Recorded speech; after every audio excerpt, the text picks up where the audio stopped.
Muito boa tarde, Brasil. No programa de hoje, nós vamos dedicar a um país vizinho que passa, neste momento, por uma conturbação muito séria. Mas foi um país glorioso há algum tempo atrás, 30, 40 anos atrás, era um dos países mais gloriosos de todo o sistema americano e mais ainda da América do Sul.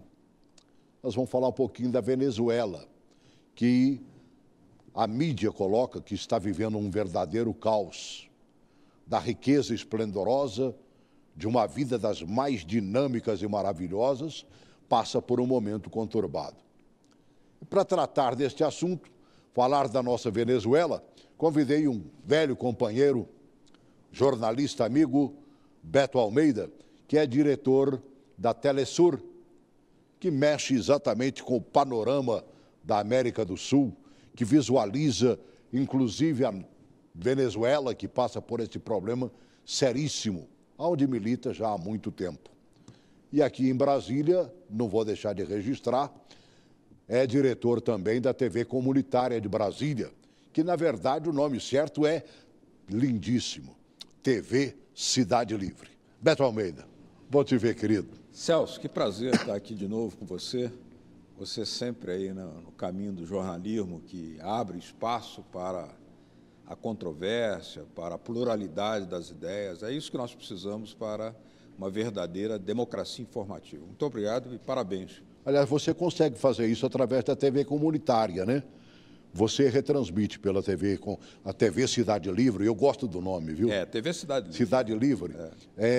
Você mostra muito de América do Sul. Muita coisa da América do Sul, muita cultura, muitos filmes, porque você sabe que praticamente o nosso circuito cinematográfico aqui só chegam produções norte-americanas, hollywoodianas. Hollywoodianas. E é importante que nós conheçamos os nossos vizinhos, né? A vontade de conhecer o Peru, a Bolívia, nossos parceiros, né? Paraguai, Uruguai, claro, né? A própria Venezuela. A Venezuela, por exemplo, nós passamos filmes sobre a Venezuela, filmes históricos sobre o Bolívar. Passamos 3 filmes lá, 3 capítulos sobre a vida do Bolívar, que é um homem latino-americano, um dos homens mais célebres da história da humanidade, Bolívar. Agora, o que eu acho interessante é o seguinte, a mídia fala muito do problema atual, vamos chamar de problema. Sim. Mas não mostra o passado de glória da Venezuela. O Nexo, que é um jornal virtual, fez um belíssimo trabalho e a gente, né, sempre aproveita esse tipo de trabalho. E se você me permitir, eu vou mostrar, sabe, para que as pessoas conheçam a realidade. Desde o tempo de Andrés Pérez ali, ó, naquele esplendor que éramos nós brasileiros que queríamos viver na Venezuela, não é mesmo? De tão maravilhosa que ela era. Poxa vida, será que a gente não vai ter um mesmo sentido agora? Coloque esse vídeo aí para a gente, sabe, ver um pouquinho de história. Somadas, elas levaram os venezuelanos à encruzilhada ou ao beco em que eles estão agora. Para entender o que acontece na Venezuela hoje, é preciso voltar até pelo menos 1989. Carlos Andrés Pérez era então o presidente. Depois de o governo subir o preço dos combustíveis e das passagens, o povo foi às ruas. Queimaram carros, casas e comércios, principalmente na capital, Caracas. Essa revolta ficou conhecida como Caracaço.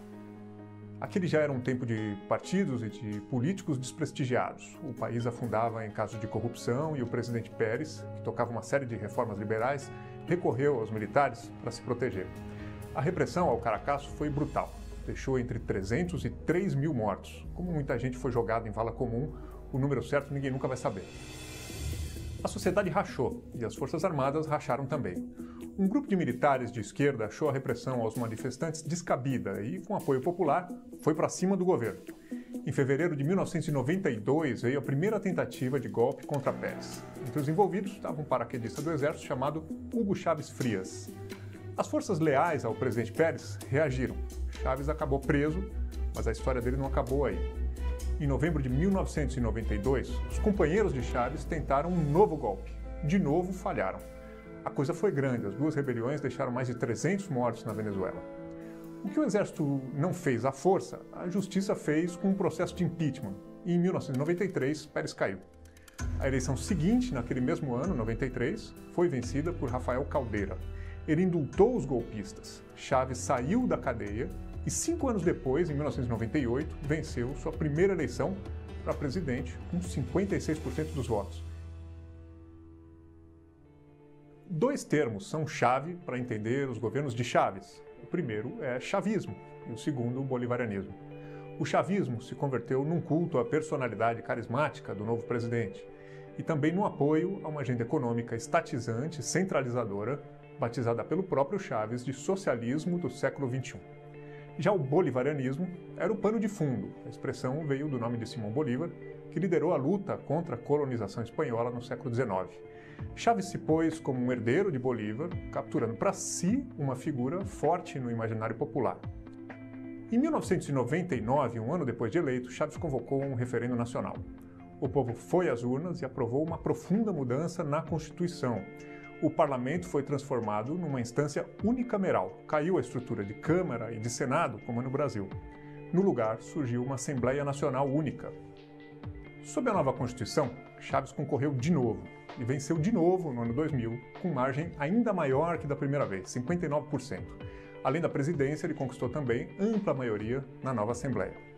Com poderes ampliados, o presidente emitiu novos decretos, estatizou terras e empresas e acelerou a aprovação de leis na Assembleia Nacional, aumentando a intervenção do Estado na economia, sobretudo no petróleo, que é o principal produto venezuelano. Com isso, aprofundou o seu projeto bolivarianista. Muitos empresários e sindicatos reagiram. O país enfrentou grandes greves gerais e protestos de rua em todo esse período. Até que no dia 11 de abril de 2002, uma marcha chavista e outra da oposição se encontraram em Caracas. O confronto deixou 19 mortos e mais de 100 feridos. No dia seguinte, um grupo de políticos, empresários e militares de oposição tirou Chávez do poder à força. O militar, que havia tentado um golpe em 1992, sofreu ele mesmo um golpe 10 anos depois. No entanto, o golpe foi breve. Tropas governistas reverteram a ação, puseram Chávez de volta no Palácio Miraflores, que é a sede do governo venezuelano, 3 dias depois. A partir daí, governo e oposição radicalizaram ainda mais suas posições. Chávez demitiu milhares de trabalhadores da PDVSA, a estatal petrolífera venezuelana, que eles foram acusados de atos de sabotagem. Em junho de 2004, a oposição convocou um referendo para tirar Chávez do poder. Mas o presidente saiu vitorioso, com 59% dos votos, se fortaleceu. No ano seguinte, 2005, a oposição se retirou das eleições legislativas. A alegação era de que a justiça eleitoral estava tomada pelo chavismo e as eleições já não eram mais limpas no país. Por causa disso, a abstenção foi de 70% e os chavistas mantiveram, assim, a maioria dos assentos no parlamento. Em 2006, Chávez venceu mais uma eleição presidencial, a terceira em 8 anos, com 62% dos votos. Embalado, propôs mais uma reforma constitucional. Entre as propostas estava a que dava o direito do presidente concorrer a reeleições ilimitadas, mas nessa aí o presidente perdeu. No fim de 2012, Chávez concorreu e venceu sua 4ª e última eleição presidencial, com 55% dos votos. Já doente, acabou morrendo no dia 5 de março de 2013, vítima de um câncer. Seu vice e afilhado político, Nicolás Maduro, vinha cumprindo as funções presidenciais desde então. Como Chávez morreu antes de tomar posse do seu 4º mandato, novas eleições foram convocadas para 2013. Maduro, que tinha sido motorista de ônibus, sindicalista e depois ministro de Chávez, concorreu, venceu com um pouco mais de 50% dos votos, uma margem muito apertada, e assumiu. Testemunha ocular da história. Gostou do termo, né? Gostei. Do lado passado. Muito bom. Né, Beto? Muito bom, muito bom. Tem alguma coisa a ser corrigido nisso que Anexo fez? Não, a história da Venezuela tornou-se conhecida no Brasil desde o governo de Carlos Andrés Pérez, né? E aquele tema ali do Caracaço, que foi realmente uma tragédia muito grande, foi uma explosão popular, uma ira popular, diante do aumento de preços, né, que o Carlos Andrés Pérez fez um choque neoliberal, aumentou o preço da gasolina, dos alimentos, e o povo saiu às ruas. Que era quase de graça, né? Era quase de graça. Continua barato a gasolina. Mas, a partir dali, o Chávez, ele se declarava, inclusive, filho do Caracazo. Nosotros somos hijos del Caracazo. Assim Nascido daquela terrível batalha ali. Porque ele se transforma, e a primeira tentativa de chegar ao governo que ele faz, que fracassa, mas o fracasso o transforma no homem mais popular da Venezuela. Então ele sai da prisão e vai ao Palácio Miraflores, pelo voto. Então, quer dizer, a rebelião bolivariana que ele encabeçara, ela se transforma pelo voto, se institucionaliza e depois faz uma Constituição onde ele ganha outra vez, e aí é uma sucessão de vitórias eleitorais, são 19 eleições, né? É o país que mais fez eleição no mundo nesse período, onde o bolivarianismo, o chavismo, venceu, das 19, venceu 18, e respeitou o resultado daquela que perdeu, democraticamente. Agora, por que não se conseguiu restabelecer a Venezuela dos áureos tempos, que tinha tudo, mas tudo mesmo, né? O petróleo, ela era das poucas nações que fazia parte da OPEP, não é mesmo? A Venezuela tinha uma prosperidade muito concentrada. Por exemplo, ali nós vemos naquelas fotos lá, naqueles morros, ali são as favelas. As favelas na Venezuela, em Caracas, sobretudo, elas são muito mais conflitantes e agressivas na sua imagem do que as do Rio de Janeiro. Então, você tinha um país muito rico, mas um povo na miséria. Analfabetismo. Você está falando da Venezuela ou do Brasil? Da Venezuela antiga. Não é do Brasil, não, né? Não. Estou falando da Venezuela antiga. Porque, você sabe, Celso, o petróleo era praticamente regalado aos Estados Unidos. As ruas de Washington são asfaltadas com petróleo venezuelano. Barato, pertinho. Então, não precisa atravessar o oceano. O que o Chávez faz de fundamental? Ele nacionaliza o petróleo. Então, o petróleo passa a ser a arma econômica para que ele fizesse os programas sociais. Por exemplo, rapidamente, depois de 2 anos no poder, a Venezuela erradicou o analfabetismo. Essas favelas que eu cheguei a visitar em Caracas, fiz reportagens lá, tinha favela que os moradores me diziam: nunca houve uma coleta de lixo aqui, só depois do Chávez. Então, assim, as pessoas começaram a receber médicos. Aqui no Brasil, nós tínhamos recebido, 15 mil médicos cubanos. Na Venezuela foram 35 mil médicos cubanos. País que tem 30 milhões de habitantes. Menor, talvez, do que algum estado brasileiro, tipo Amazonas. É um país bem menor, menor que o Amazonas, menor que o Pará. Tal. Mas tinha, digamos, fez uso dos recursos petroleiros, da receita petroleira, em favor de um desenvolvimento econômico. Então, por exemplo, o salário se elevou. Uma coisa que não teve na Venezuela, que muita gente me pergunta assim, por que a Venezuela não se industrializou? O que falta à Venezuela? Aí eu lembro, falta à Venezuela o período de Getúlio Vargas, que foi o grande período da industrialização no Brasil. Não fizeram isso lá. Não fizeram isso. Então, um país que é monoprodutor, dependente exclusivamente do petróleo, ele era antes uma colônia petroleira, ele exportava o petróleo, uma casta enriqueceu, mas a grande maioria, por exemplo, lá as pessoas não tinham nem coleta de lixo, nem o analfabetismo era combatido. Seria mais ou menos o que foi o Brasil no período do ouro? Sem dúvida. Que Portugal ficava com tudo e outras nações também? Claro, uma relação colonial, só que uma colônia petroleira. Agora, a Venezuela tem uma história diferente, que o Bolívar, a inteligência política de Chávez foi resgatar a mensagem, o ideário de Bolívar, porque ele, inclusive, como era muito espirituoso, ele dizia assim, antes, a classe dirigente venezuelana fazia as homenagens a Bolívar apenas para saber, no mausoléu dele, para ter certeza de que ele realmente estava morto.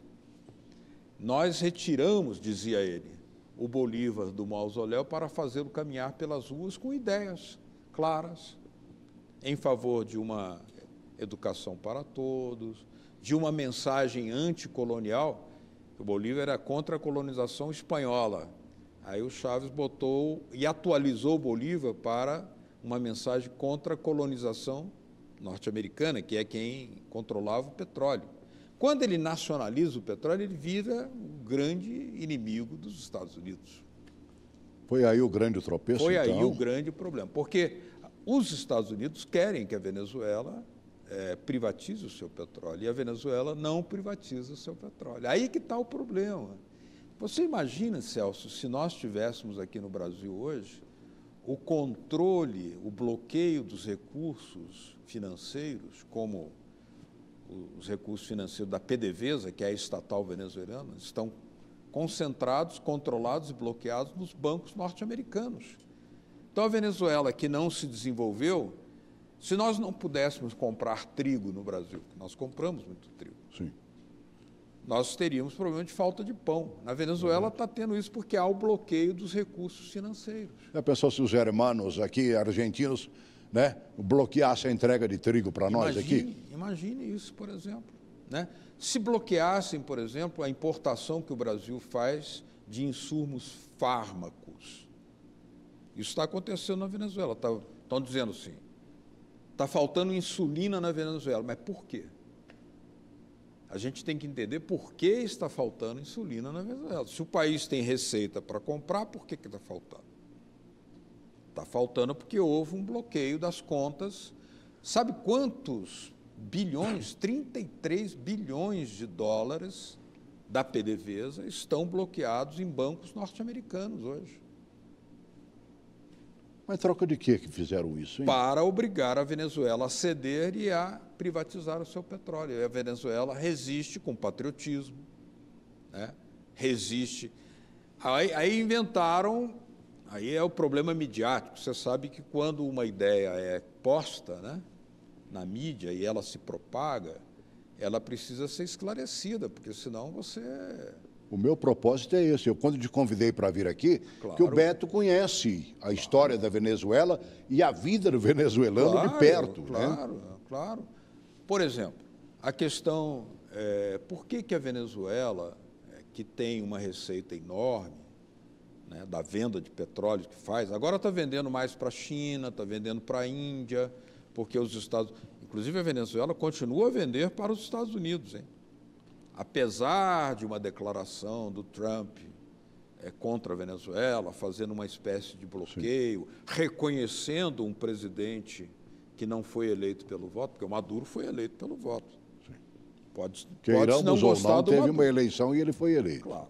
Teve uma eleição com participação de 5 candidatos, né? E 67% dos votos válidos foram para Nicolás Maduro.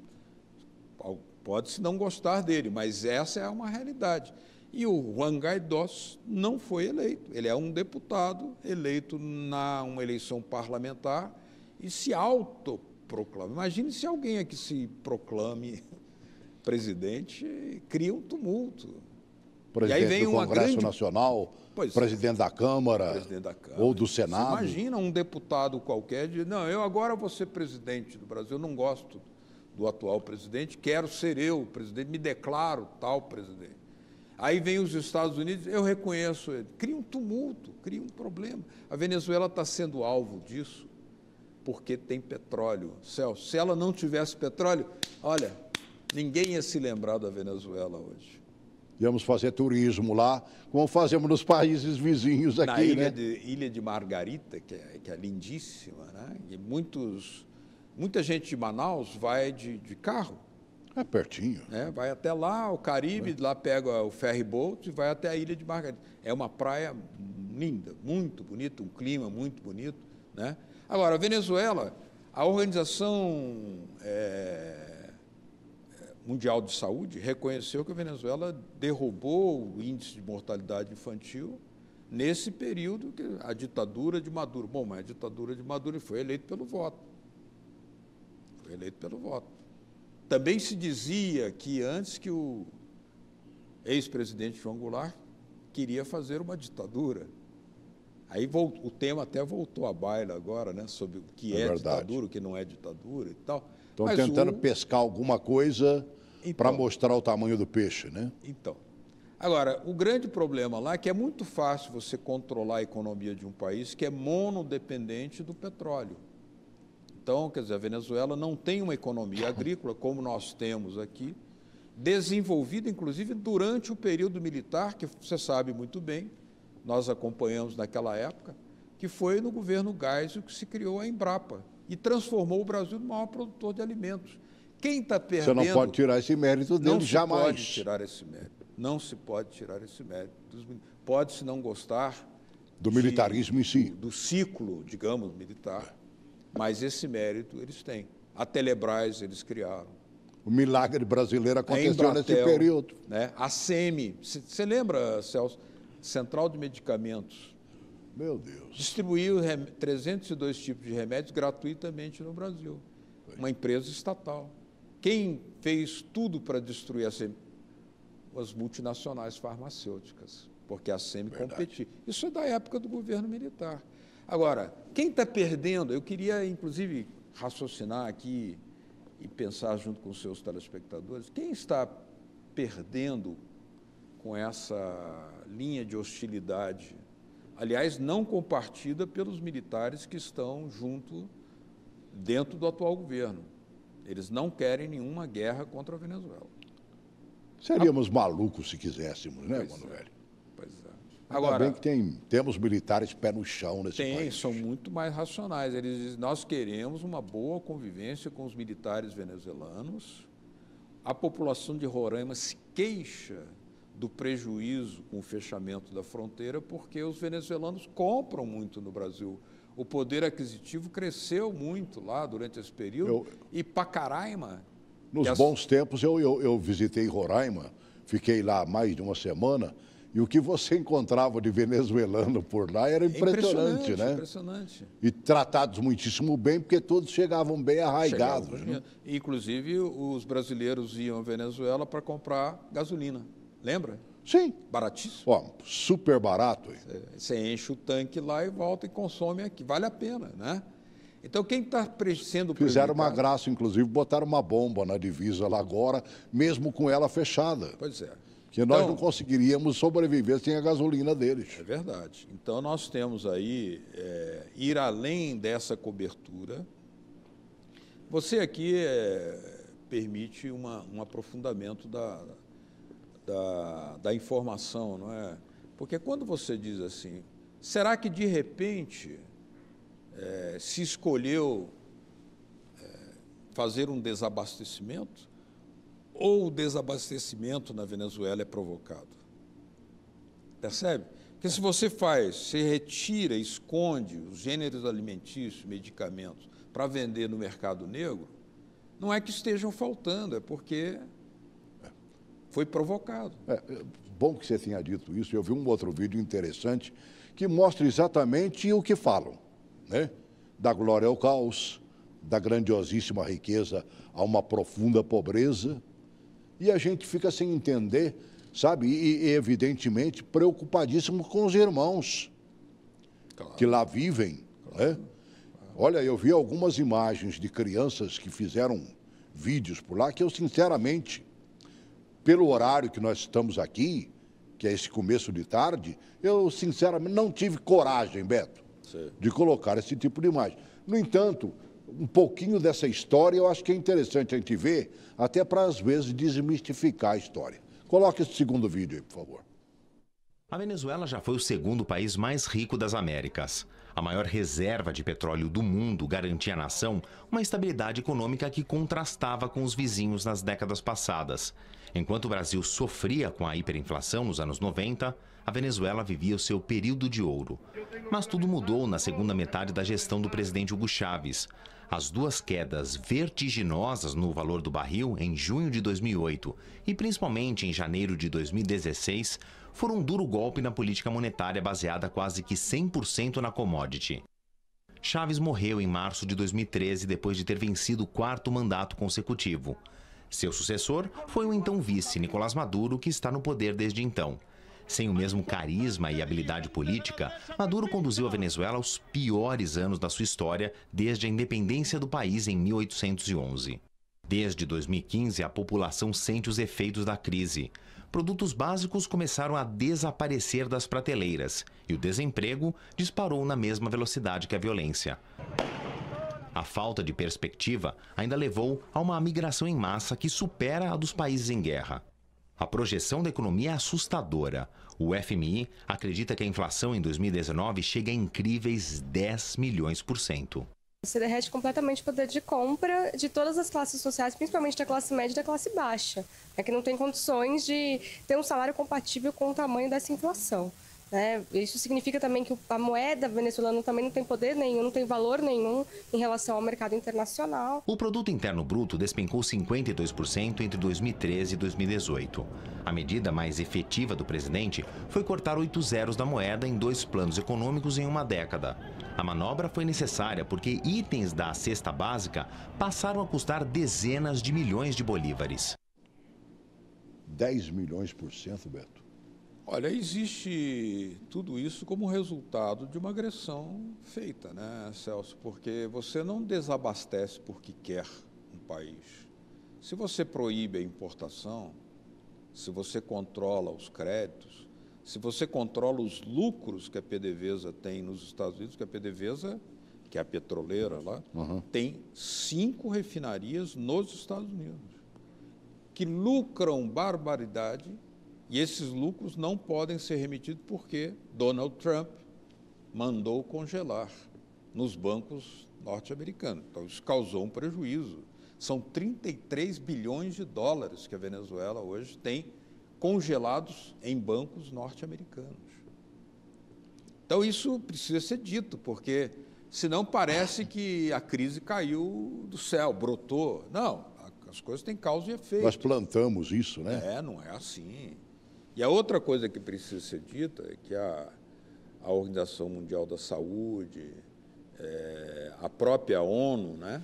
O Maduro disse assim, se vocês quiserem nos dar ajuda humanitária, não precisam mandar, apenas permitam que os recursos que são nossos, estão nos bancos norte-americanos, cheguem ao país. Nós temos como pagar. Inclusive, ele fez uma promessa, uma proposta aos empresários de Roraima. Assim, nós queremos comprar de vocês arroz, feijão e carne. Os empresários de Roraima querem vender, querem vender. Estão reclamando, inclusive, né? Estão reclamando. Deixaram de vender, poxa Claro, vida. Está claro. com a mão na frente e outra atrás. O mercado de Roraima é limitado. Ele não se expande. Então, você tinha um grande comprador na Venezuela. Você sabe que o Brasil... Quem mantinha aqueles arrozeiros de Roraima... Pois é, perdeu-se. Era um estado eminentemente plantador de arroz. Exatamente. Então, aquilo ia para a Venezuela. Sabe o que está acontecendo agora? Uma coisa curiosa que os telespectadores talvez não saibam. A China passou a ser grande compradora de petróleo da Venezuela. E a China, por enquanto, ainda compra muito arroz do Brasil, por enquanto. Porque pode haver uma revisão nessa relação comercial Brasil e China. Andaram se mordendo aí, né? Pois é.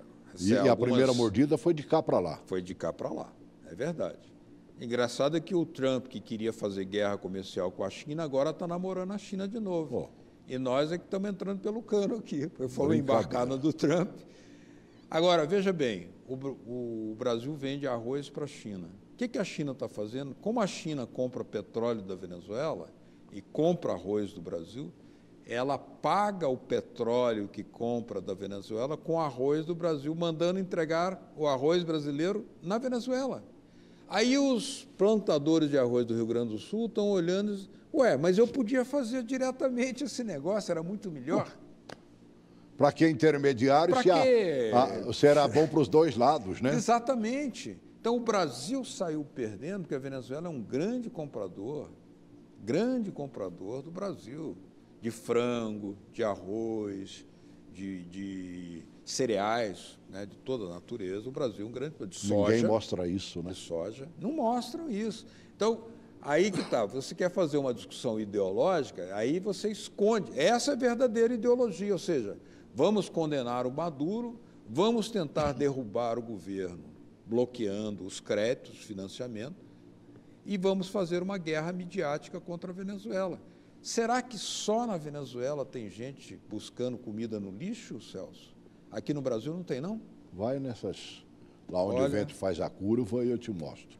É duro, mas a gente tem que reconhecer que aqui ainda continua tendo. Com 14 milhões de desempregados no Brasil. Agora, o que cercam, né, e tentam se dar bem, eu estou vendo, por exemplo, a eminência até de uma possível guerra, né, que propalaram e falaram, né? Você viu aviões da União Soviética descendo e apoiando o atual governo venezuelano. É verdade. Você vê o Trump falando o contrário e até ameaçando, é verdade, né, desabar verdade. A sua força poderosa dentro da Venezuela. E aí a gente fica meio sem entender como é que funciona essa história. Bota esse terceiro vídeo aí para a gente ver o momento, sabe, e que deixa, eu acredito, até os moradores da própria Venezuela, a população em desespero. Coloca, por favor. Os Estados Unidos poderá instalar forças estrangeiras na Venezuela contra a ameaça russa na região. O assessor de Segurança Nacional dos Estados Unidos, John Bolton, avisou os países de fora do hemisfério ocidental para que não instalem forças militares na Venezuela. Ele sublinhou também que os Estados Unidos vão considerar essas ações provocativas e uma ameaça direta à paz internacional e à segurança na região. Advertimos veemente os atores de fora do hemisfério ocidental contra a instalação de forças militares na Venezuela ou em qualquer outro lugar no hemisfério, na tentativa de estabelecer ou expandir operações militares, declarou John Bolton em um comunicado. Os Estados Unidos condenam o contínuo uso de militares estrangeiros por Maduro em sua tentativa de permanecer no poder, incluindo a introdução de militares e equipamentos russos na Venezuela. Maduro só usará esse apoio militar para reprimir ainda mais o povo da Venezuela. Ele acusou o líder venezuelano, Nicolás Maduro, de estar tentando permanecer no poder, usando o pessoal e os equipamentos militares russos. Bolton declarou que os Estados Unidos continuarão protegendo seus interesses no hemisfério ocidental. Anteriormente, o adido militar da embaixada venezuelana em Moscou, José Rafael Torrealba Pérez, comentou a presença de especialistas russos no país caribenho. Segundo ele, trata-se de colaboração técnico-militar. De forma alguma, a presença militar russa tem a ver com a possibilidade de operações militares na Venezuela, afirmou José Rafael. Por sua vez, o assessor do presidente russo, Yuri Uzakov, afirmou que a colaboração entre a Rússia e a Venezuela decorre no quadro de relações normais com o governo legítimo do país sul-americano. O desembarque de aviões militares russos na Venezuela em 23 de março foi criticado pelos Estados Unidos. O vice-presidente norte-americano, Mike Pence, chamou de provocação indesejável, enquanto o presidente dos Estados Unidos, Donald Trump, declarou que a Rússia deve sair da Venezuela, acrescentando que todas as opções estão sendo avaliadas, inclusive a opção militar. Você não vê busca de solução, né? Se podemos complicar... É verdade, é muito preocupante isso aí. Você está trazendo um tema muito forte para a reflexão da sociedade, porque, veja bem, se você insiste na linha de que a autodeterminação dos povos pode ser desrespeitada, por exemplo, está na nossa Constituição a autodeterminação dos povos. Nosso governo não pode se imiscuir nos assuntos internos de outro país. Não pode. Isso é ilegal, é inconstitucional. Nem eles no nosso. Claro, nem no nosso. nós não gostaríamos que alguém viesse aqui dar ordem, disse, vocês têm que vender a Petrobras, eu quero, né? Então, o que acontece? O presidente da Venezuela, ele defende a soberania do país dele. Afinal de contas, a soberania é algo que ninguém negocia. Só que eles têm as suas amizades. E quando houve essa chegada de assessores russos, né? E ontem chegaram assessores chineses. 2 navios chineses chegaram na ilha de Margarita com tropas na Venezuela. A China também, e a China disse que vai defender os seus interesses econômicos na Venezuela, porque a China é uma grande investidora na Venezuela. A Rússia nem tanto, mas a China é. E aí o que aconteceu? O Trump disse que a Rússia tinha que ir embora. O Putin diz assim, mas quando é que vocês vão sair da Síria mesmo? Ele tinha prometido sair da Síria em fevereiro. Não fez. Agora, diferença, os russos estão na Venezuela a convite do governo. Os norte-americanos estão na Síria ilegalmente. Eles não foram convidados. Os russos foram convidados a estar na Síria e estão na Venezuela. Agora, você tem aí um quadro, então, se querem apostar nessa via de medir força, que eu não acho bom, eu acho que nós temos que levar o tema para a ONU, né? A ONU, claro que não se repetirá o que aconteceu na Líbia, quando deu um cheque em branco e permitiu que a ajuda humanitária fosse lançada por mísseis da OTAN. Uma estupidez. Uma estupidez. Meu Deus. Então, nós não teremos uma nova Líbia, creio que não teremos um novo Iraque, até porque a Rússia e a China têm hoje uma posição diferente daquela que tinham em 2001, 2002, 2003, quando da guerra do Iraque. Hoje, a Rússia e a China são grandes colaboradores. Aliás, você sabe, Celso, eles são mais colaboradores hoje, Rússia e China, do que na época em que se declaravam socialistas. Que naquela época trocavam tiros na fronteira, né? Verdade. Um chamava o outro de urso, urso imperialista, tinha aquela história do tigre de papel. Então, quer dizer, melhor, muito melhor, eu prestei muita atenção nos pronunciamentos dos militares brasileiros, do vice-presidente Mourão, do general Heleno, né, que é do chefe do gabinete institucional, do general Pujol, que é o ministro da Defesa. Todos eles deixaram muito claramente, não existe da nossa parte nenhum interesse de agressão militar à Venezuela. Tudo no limite da diplomacia. Tá bem, é uma posição muito sensata, muito equilibrada, muito equilibrada. Às vezes há aí senões aí que... alguém que fala ao contrário, mas são posições sólidas, me parecem, né? E, digamos, que eu acho que não é uma boa para nós querer entrar num conflito também com a Rússia, com a China, por causa da Venezuela, né? Já chega a gente mexendo com os árabes agora, né? Imagine, você sabe que tem frigoríficos aqui que só fazem o corte de acordo com os preceitos islâmicos. Calcula-se que se os contratos dos árabes de compra de carne brasileira forem suspensos, poderá haver o desemprego de 150 mil pessoas em Santa Catarina, Paraná e Rio Grande do Sul. E bateu, valeu, né? Suspendeu agora a demissão imediata. Exato. Será que Israel vai comprar toda essa carne? Não vai. Nós queremos promover a coexistência pacífica, o respeito aos dois povos, as resoluções da ONU.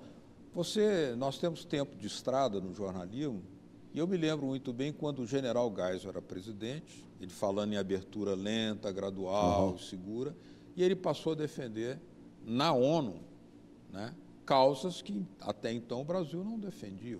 Reatou relações com a China, foi o general Geisel. Foi, me lembro. O Silvio Frota até ficou muito... O Silvio Frota é seu ministro do Exército, ficou furioso com ele. Chamou o Geisel de filo comunista. O gás... Eu? Eu? Mas, veja bem, ele já vislumbrava, Celso, o que a China poderia vir a ser hoje, um grande parceiro do Brasil comercial. Ô Beto, pela Telesur, você acompanha as nações do nosso sul americano aqui. É verdade. Qual é a reação real, né? Porque a gente vê, por exemplo, a Venezuela não faz parte, vamos deixar para lá e tudo mais. Não estava na hora de uma verdadeira união, sei lá, cara. Tem que ter uma boa negociação para que a gente não fique nesse, sabe? Você tem toda a razão. Eu acho o seguinte, eu lembro aqui uma declaração do ex-presidente da Argentina, Juan Domingo Perón, pouco antes de morrer, ele diz: o século XXI nos encontrará, os latino-americanos, ou unidos ou escravizados. Perón. E aí começou-se a fazer o Unasul. Veja quanto que foi benéfico para a economia brasileira o Mercosul. Sim. Né? Quanto foi benéfico para o Paraguai a extensão da linha de transmissão de Itaipu, de eletricidade, até Assunção, capital do Paraguai, porque o Paraguai, que não tem indústria, compra geladeira, fogões, compra do Brasil. Então, gera emprego aqui dentro. Então, quer dizer, a integração é boa para a economia brasileira. Seria muito boa para uma boa relação com a Venezuela. Agora, a gente vê, por exemplo, Roraima passando necessidade energética. Pois é. Porque boa parte da sua energia consumida vinha, né? Vinha. Da Venezuela. De Guri, da hidrelétrica de Guri. E não era a intenção do governo Maduro de romper o fornecimento, pelo contrário. Você sabe que o Brasil não está conseguindo pagar. Sabe por quê? Porque os bancos congelaram os fundos. O pagamento era feito por meio dos bancos norte-americanos. Então, apesar do Brasil estarem atrás, se eu não me engano, algo em torno de 6 meses. Nós estamos devendo para eles? Devendo. Porque o Brasil compra eletricidade de Guri, da Venezuela, da hidrelétrica de Guri. Apesar disso, a Venezuela não suspendeu o fornecimento de energia para o Brasil. E agora são os empresários de Roraima que pedem uma normalização. Sempre é melhor a normalização, sempre é melhor do que o conflito, do que o estresse, do que o belicismo. É melhor a cooperação. Melhor a cooperação. Eu estava vendo, por exemplo, né, o caso do Guaidó, perdeu a imunidade parlamentar. O próprio Maduro tirou o ministro da área de energia ali. Mudou. Primeiro ele disse que era boicote nas suas usinas, mas ao demitir um ministro, ele possivelmente descobriu outras coisas mais. Como é que fica a situação a partir de agora? Será que não tem um jeito, não? Sabe, o Maduro, a impressão que se tem é de que ele está mal com o mundo, não sei. Não seria uma mudança favorável neste momento para uma verdadeira interação, não? Se nós olharmos bem... Via ONU, evidentemente. A ONU, claro. Não, ele concorda. Se a ONU for, digamos, a protagonista da ajuda humanitária, ele está plenamente de acordo. Maduro disse, nós estamos de acordo. Agora, querem fazer a ajuda humanitária chegar às mãos dos setores oposicionistas. Aí ele não está de acordo, claro.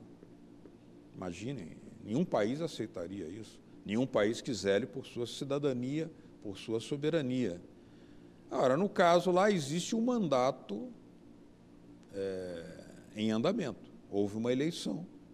67% dos eleitores votaram, dos votos válidos, né, votaram em Maduro. Houve 5 candidatos, não foi candidatura única, houve 5 candidatos. Aqui se escondeu isso. Só um programa como esse tem possibilidade de revelar a pluralidade da informação. E é o caso de ver assim, vamos aguardar a decisão do próprio povo venezuelano, que quando chegar a hora da eleição, ele decide se ele quer continuar com Maduro ou se ele quer colocar outro presidente. Aí é problema do povo. Nós temos que respeitar a soberania do povo. Nós que vivemos sob o militarismo, aprendemos um velho jargão de que o pior de todos os generais é o general fome. Isso eu não me esqueci jamais. É. E quando esse general fome toma conta de uma população, Claro. nós não estamos correndo esse risco do general fome falar mais fortemente dentro da Venezuela e a gente ter, como já tem acontecido, embates e mais embates de quem está do lado do Guaidó e contra quem está do lado do Maduro e vice-versa? Eu creio que o Guaidó não tem na Venezuela o destaque que é dado a ele internacionalmente. Internamente ele não tem esse destaque. Ele é um deputado de uma das províncias menos importantes, La Guaira. Muita ajuda tem chegado da parte da... Chegaram agora 300 toneladas de medicamentos da China. Sim. Na Venezuela. A Venezuela, inclusive, ela diz, nós podemos comprar. Nós podemos. Como há acordos entre China e Venezuela, isso vai entrar na conta petróleo. Porque a Venezuela vende petróleo e recebe medicamentos. Claro. Né? Então, é muito mais interessante que os empresários brasileiros estivessem aproveitando essa oportunidade para abastecer a Venezuela. Agora, o que nós estamos vendo aqui é que o empresariado rural brasileiro está perdendo, está correndo o risco de perder a oportunidade até de vender para a China. A China já suspendeu um financiamento de 20 bilhões de dólares que fez a ligação elétrica entre Belo Monte e Rio de Janeiro. Nós perdemos isso por algumas declarações feitas aí. Se continuarmos nessa linha, os árabes vão deixar de comprar carne, os chineses vão deixar de comprar. Será que é bom isso? Não creio que seja bom para nós. Da mesma forma, eu acho que uma coisa é vender para a Venezuela, abastecê-la, e eles que paguem devidamente. Outra coisa é a diferença política. Política é política. Comércio é comércio. Porque esse é um problema que deve se respeitar a solução que o povo venezuelano queira dar. Afinal, o povo elegeu Maduro. Nós aqui temos que respeitar o resultado eleitoral. Nós estamos respeitando o resultado eleitoral. Podemos estar satisfeitos, alguns, outros insatisfeitos, mas a democracia foi o que prevaleceu, né? Questionando-se uma série de coisas sobre fake news, manipulação, coisas assim que teriam havido. Mas, digamos, eu vejo que a Venezuela era muito mais interessante. A Venezuela comprou muita soja brasileira, plantou muita soja brasileira. Por que perder esse mercado? Eu não creio que o agronegócio brasileiro esteja satisfeito com essa política de hostilizar a Venezuela. Não creio. Perdemos todos nós, né? Perde. Olha, sinceramente, meu propósito ao fazer esse programa e te convidar para ele, primeiro, pelo teu profundo conhecimento que você tem, né? E segundo, é para a gente desmistificar. Porque a gente fica vendo a figura do Maduro, e realmente uma figura dura, a impressão de que ele está querendo, que se dá, é que ele está querendo que o mundo se acabe em fome, né? Mas, na verdade, tem o outro lado da moeda, que é o que você explicou aí. Tem um outro lado. Dinheiro e mais dinheiro, claro, nos bancos americanos, claro, bloqueados. Claro. Imagine se nós tivéssemos bloqueados os recursos da Petrobras, as vendas que a Petrobras faz e os bancos internacionais nos bloqueassem. Estaríamos sofrendo igualmente. Se na tua casa, o seu vizinho, por acaso, não deve ser verdade, mas por hipótese, né? O seu vizinho fosse hostil a você, cortasse a sua luz, a sua água, não ia criar um colapso na sua casa? Que ia. É o que está acontecendo na Venezuela, estão cortando a luz, estão cortando a água. Beto, tem solução?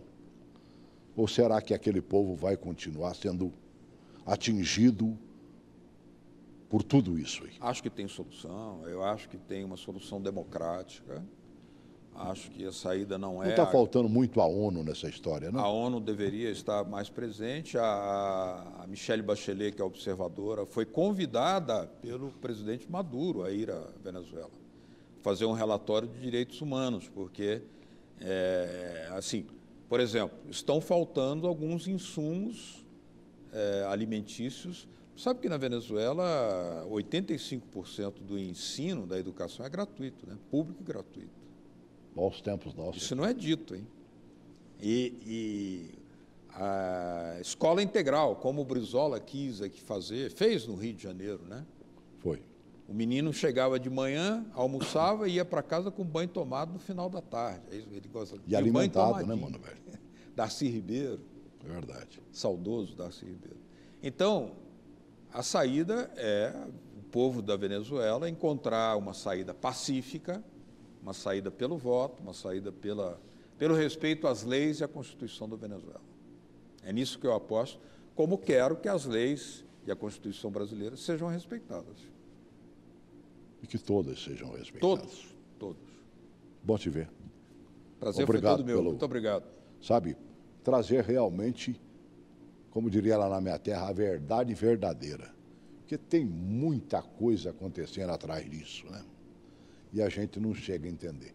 A gente vê a desgraça acontecendo, mas não descobre por que essa desgraça está acontecendo. Nós estamos sabendo um pouquinho mais a partir de hoje, com certeza. E eu te agradeço por isso. Obrigado mesmo. Saudações aos seus telespectadores. Tudo bem. Grande abraço para você também.